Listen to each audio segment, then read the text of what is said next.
That's where they said I'd find her. Telegram, Mr. DeWitt. Huh. Telegram for you, sir. DeWitt, stop. Do not alert Comstock to your presence. Stop. Whatever you do, do not pick number 77. Stop. New text. Booker DeWitt arrived in Columbia during their Secession Day raffle and fair. As he entered the foregrounds, he'd behold sights unimaginable on the Earth's surface. And yet here they were, nothing more than commercial products, advertised and sold like common dishware or the latest model car. Industry was a strong bedfellow next to Christianity. It's what separated Columbia from the burgeoning metropolises below, that could only wish to reach the heights of Columbia with their skyscrapers, electrical power, and mechanization. But none of this would have been possible if not for the side effects of Rosalind Lutece's experiments, and the unscrupulous Jeremiah Fink, who knew best how to make a quick buck. Well, friends, I am here today to tell. Those are no flights of fancy. Those are no tall tales told behind the pool hall. No, sir, no, ma'am. Those are bigger.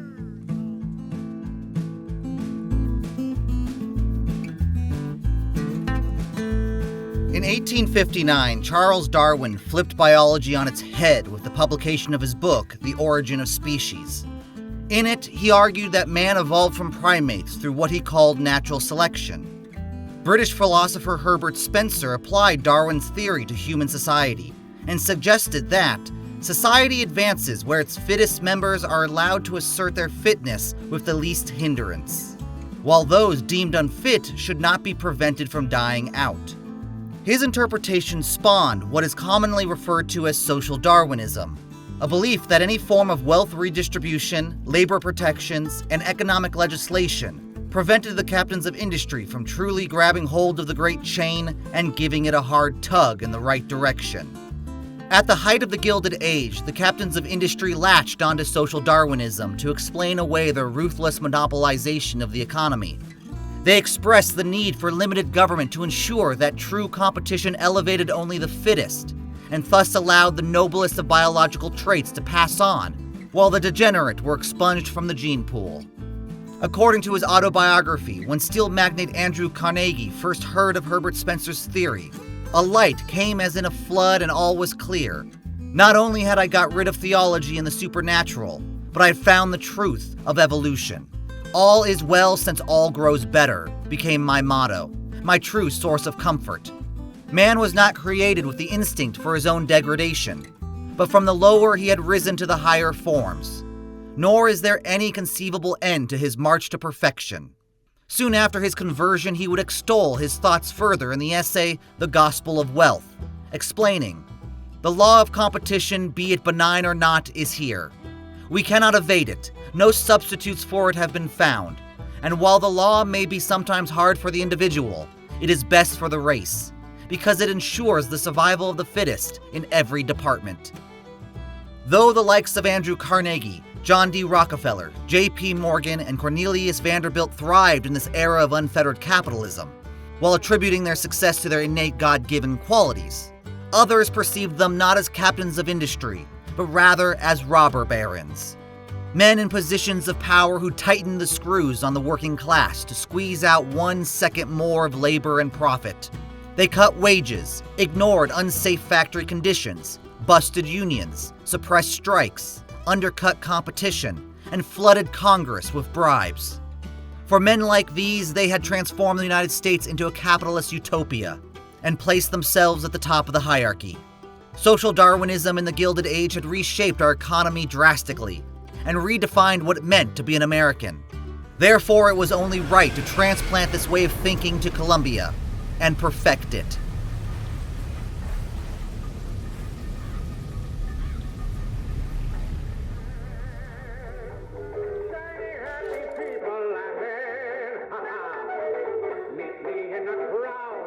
Much of Columbia's infrastructure, artistry, and technology would not have been possible if not for the steady output of the Fink brothers. Albert Fink became a celebrated composer, producing hit after hit like God only knows. What good would living do me? God only knows what Everybody Wants to Rule the World,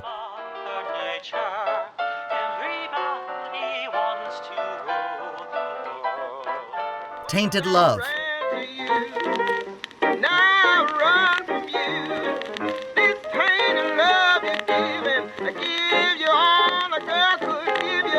And so many more. With his success, he established Magical Melodies in Emporia, where he wrote and recorded his music, as well as formed a barbershop quartet that performed his songs throughout Colombia.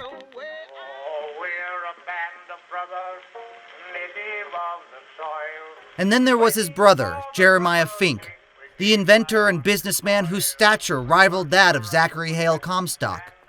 While Prophet Comstock was the undisputed authority figure in matters of religion and prophecy, it was Jeremiah Fink who dominated the industrial landscape of Colombia. He joined the project early in 1893, believing it to be a lucrative business opportunity and therefore wished to be in on the ground floor. Fink did not share Zachary Hale Comstock's vision, but he knew that that vision would require much material, labor, and money if Comstock wished to see it come to fruition. The truth is, I don't have a lot of time for all that prophecy nonsense. I tell you, belief is just a commodity. Old Comstock, well, he does produce, but like any tradesman, he's obliged to barter his product for the earthly ores. You see, one does not raise a barn on song alone. No, sir. That's Fink timber, a Fink hammer, and Fink's hand to swing it. He needs me, lest he soil his own. Jeremiah Fink established Fink Manufacturing, which soon became the largest manufacturer in Colombia. But not to be outdone by the Standard Oil Company down on the earth below, Fink Manufacturing spread its tendrils far and wide, squeezing out any competition and snatching up any enterprise that proved profitable. By the time of Colombia's secession in 1902, Jeremiah Fink had secured his position as the wealthiest industrialist in Colombia and had near total control over its economy.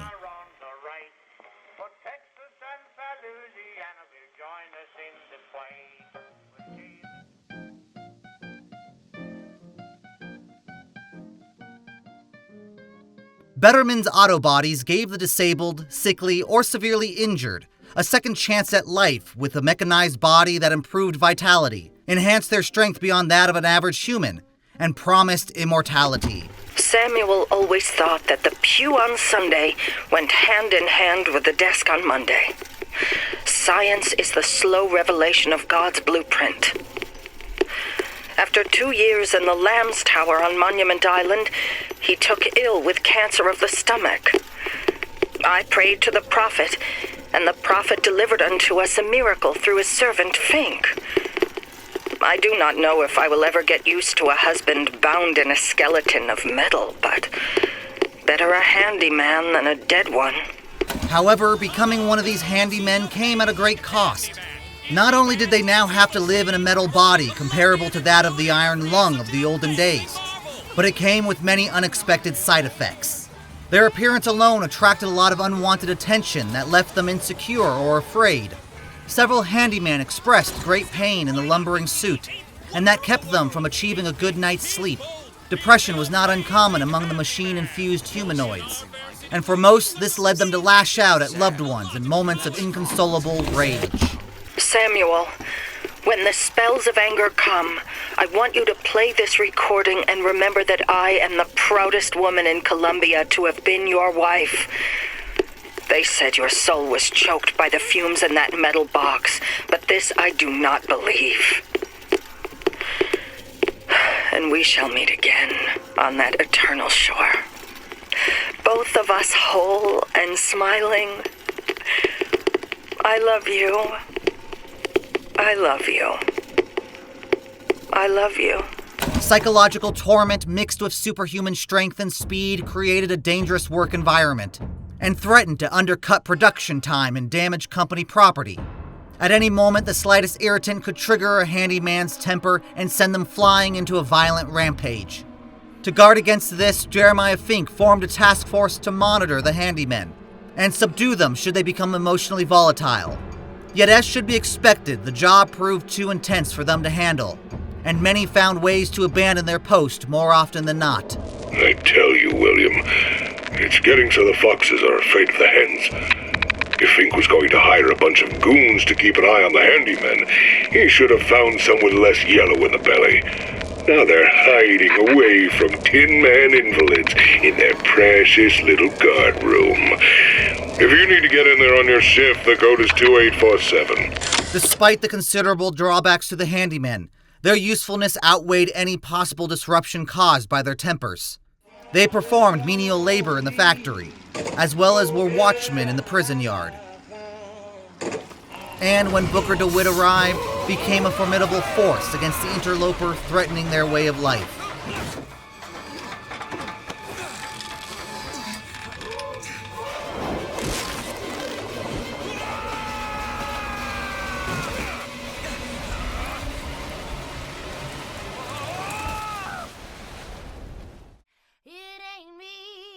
As a city suspended in the air, Columbia's developers needed to conceive infrastructure that could reliably transport cargo through the sky. Thus, the creation of the skyline, a weaving thread of rails tying the city together, allowing for scheduled freight to reach their destination without fear of any mishap or lost merchandise. Though initially meant to carry only cargo, young joyriders began to use the skylines as a means of getting about the city, but their crude makeshift tools often led to injuries. Fortunately, R.J. Pickwick mitigated the risks of personal skyline travel with his invention of the skyhook, a wheel-like contraption that can attach itself to a rail magnetically and send its users sailing without fear of falling and breaking a limb or two.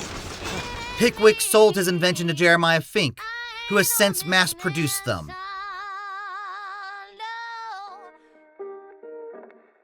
In 1904, the family-owned business of Easter & Sons Premium Automated Stallions solved the lack of real horses in Columbia by manufacturing mechanical horses.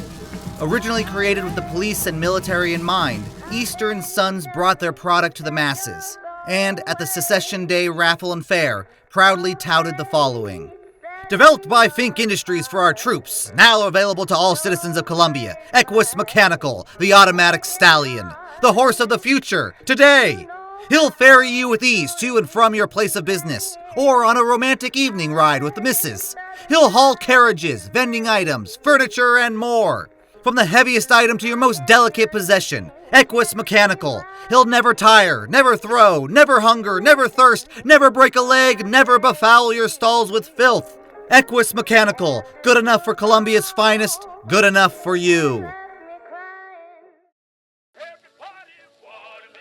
The Good Time Club provided those who can afford it a place to escape for a while and enjoy a new theater experience every Monday. And it only costs 10 cents for seniors and 5 cents for juniors. On special occasions such as the Secession Day Raffle and Fair, the Lewis brothers would bring out their stockpile of fireworks and sell them for 50 cents apiece.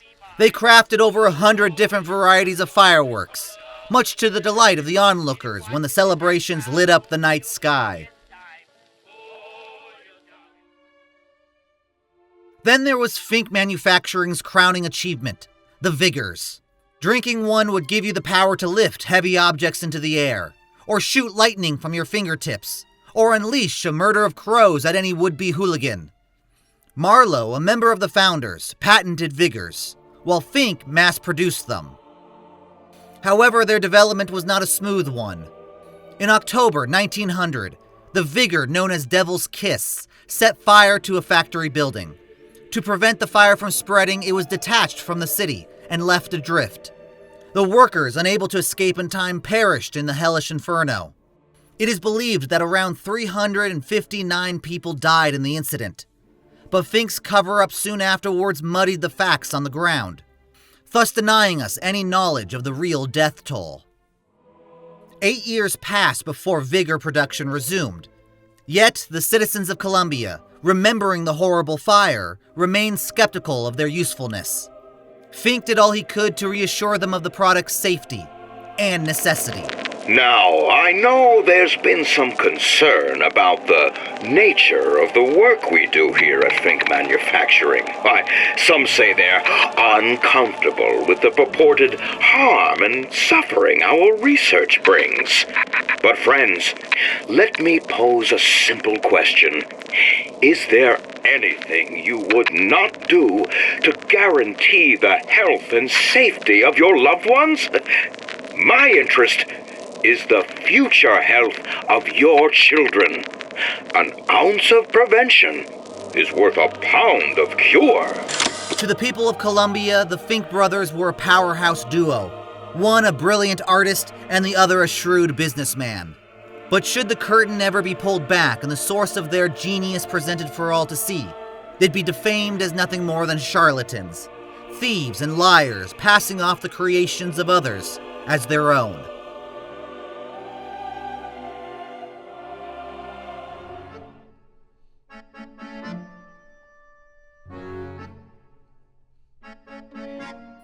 Rosalind Lutece continued her research in Columbia, and as she was observing an atom in her Lutece field, she noticed someone else observing the atom as well, someone from a different reality. Her experiments had apparently ripped a seam in the space-time continuum on the molecular level. Intrigued, she studied this further and attempted to communicate with this other person, and found some success. The Lutece field entangled my quantum atom with waves of light, allowing for safe measurement. Sound familiar, brother? That's because you were measuring precisely the same atom from a neighboring world. We used the universe as a telegraph. Switching the field on or off became dots and dashes. Dreadfully slow, but now you and I could whisper through the wall. She connected with her brother, or in actuality, the male version of herself from another dimension. Upon discovering this, her excitement thrust Rosalind Lutece into figuring out how to advance their communications, from Morse code to vocal transmission to physical presence. However, much like before, her experiments stalled greatly when her financial reserves were nearly depleted. Thus, she approached Comstock and told him of her discovery. This reminded Comstock of his vision he had of Columbia so long ago, and believed that this new development would allow him to peer not merely into another dimension, but into the future. He provided the funding she required and instructed her to find a way to gain entry into those other realities. Brother, what Comstock failed to understand is that our contraption is a window not into prophecy, but probability. But his money means the Lutece field could become the Lutece tear, a window between worlds, a window through which you and I might finally be together. Rosalind and her counterpart constructed devices that could render bigger holes in the fabric of space and time, creating what they called tears for which to view not only each other, but other worlds during all manner of time.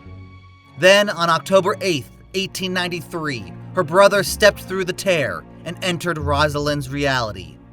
However, Robert, as he was called, suffered horrible side effects to transdimensional travel.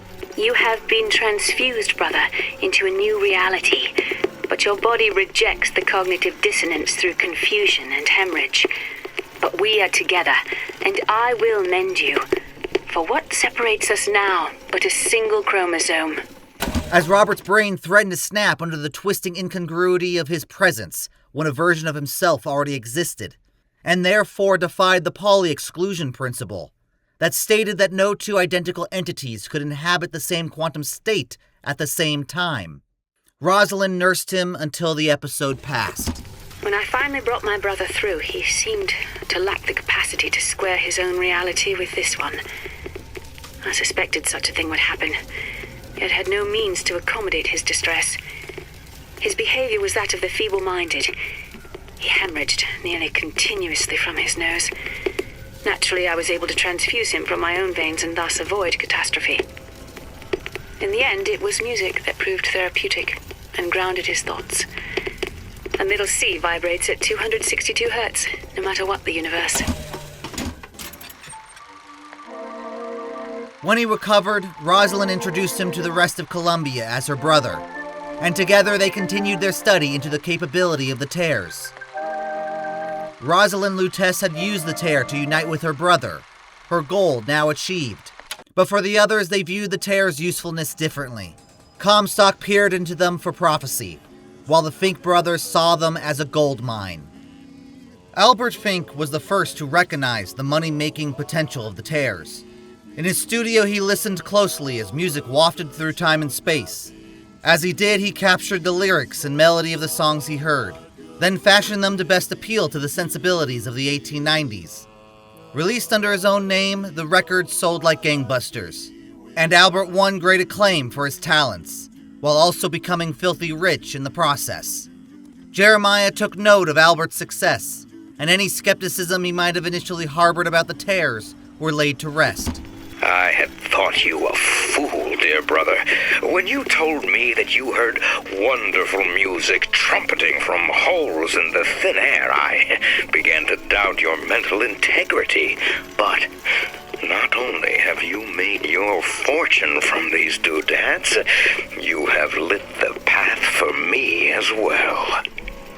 Always eager to expand his operations, Jeremiah viewed the tears now with intrigue, and used them to strengthen his monopoly's control of the city's economy, like that of his brother in the music industry. And the tears showed him the wonders that would make it so. My dear brother, these holes in the thin air continue to pay dividends. I know not which musician you borrow your notes from, but if he has half the genius of the biologist I now observe, well, then you are to be the Mozart of Columbia. He hired men to roam about the city, locating tears and recording anything and everything of technological value that Fink could recreate. Then he'd slap his name on it and sell it to the unwitting public. Yet there was one person who caught wise to his deception, Rosalind Lutece. That ghastly Fink fellow has been busy of late. He has sent his minions out to prowl the city, on the lookout for tears wherever they might appear. They are armed with camera and voxophone. One could only presume he is no longer content to steal patents from his own reality. No surprise, then, his scientific breakthroughs. I imagine I could also appropriate parlor tricks like incinerating trees with the snap of my fingers.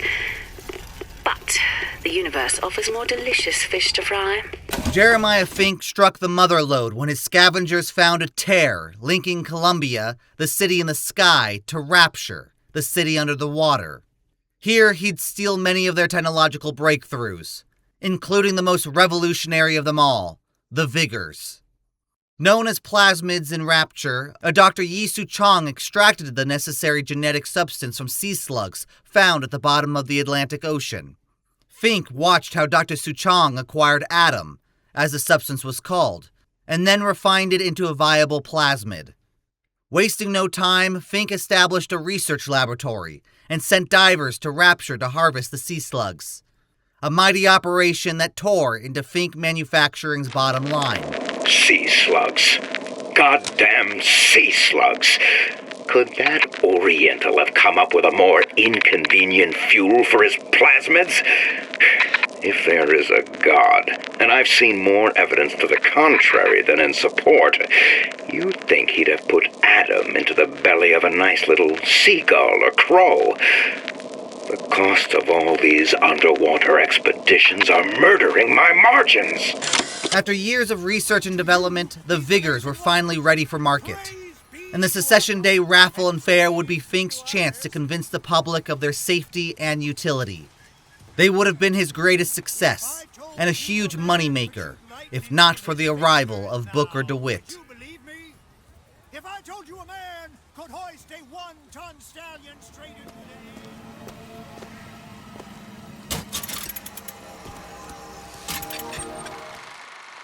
Throughout the city of Columbia, posters warned of the coming of a false shepherd, one with the letters AD carved onto the back of their right hand. Zachary Comstock had glimpsed into a tear and witnessed a horrible possibility. This false shepherd threatened to corrupt the Lamb of Columbia and lead her astray from what was prophesied. Comstock could not let this happen, and so initiated a propaganda blitz to instill fear and vigilance in the citizens of the floating city. And it just so happened that Booker DeWitt had that exact same marking on his right hand. Mister! Sorry, no sale. Silly? There's never a charge for the raffle. You've been sleeping under a rock? 77.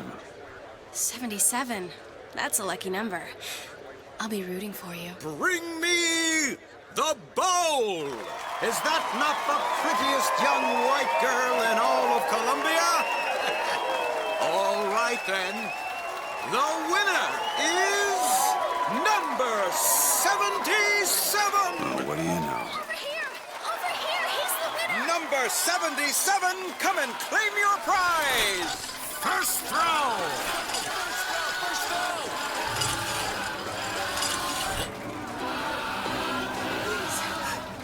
Please don't do this. It was me. It was all me. Please. Please. No. Please, what are you doing? Come on! Are you gonna throw it? Or are you taking your coffee black these days? We got something for you. We've got to do something about... Wait! It's him!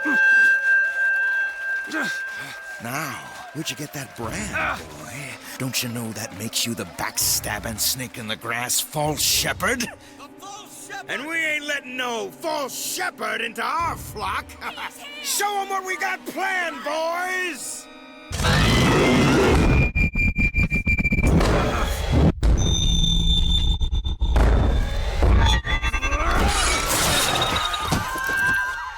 Stop him! Stop him! Booker DeWitt evaded the police thanks to the use of the skylines as he hopped along the rooftops of Columbia. But if the raffle itself wasn't revealing enough of the city's darker elements, he was about to discover the true cornerstone of Columbia, and how it was riddled with cracks.